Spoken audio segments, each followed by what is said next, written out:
बापरे.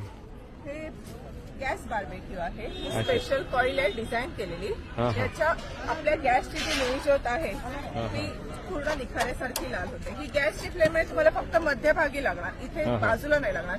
पण हेच मी ठेवलं की आपला हा तंदूर तयार पूर्ण निखाऱ्यासारखा लाल होतो.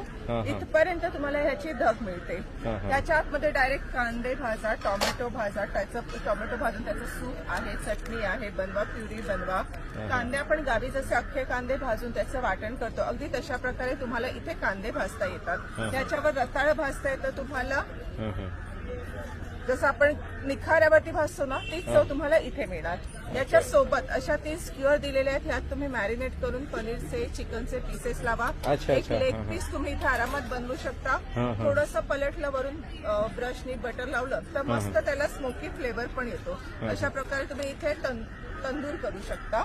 आणि बिर्याणी झाल्यावर आपण गॅस पातेला तव्यावरती ठेवतो की हलका दम मिळत राहावा. तुम्ही गॅस स्लो ठेवा आणि ह्याच्यावरती बिर्याणीचं भांडं ठेवा, हलका दम मिळत राहणार, करपणार नाही. आणि असा ग्रिल ट्रे आहे, हा ठेवला ना की याच्यावर तुम्हाला कणीस भाजता येतं, रताळ भाजता येतं, ज्या मोठ्या गोष्टी आहेत, भाकरी भाजता येते, रोटी भाजता येते, पापड भाजता येतो. आणि मासे आपण शॅलो फ्राय करतो, ह्याच्यावरती तुम्ही मासे मस्त ना ग्रिल करून खाऊ शकता.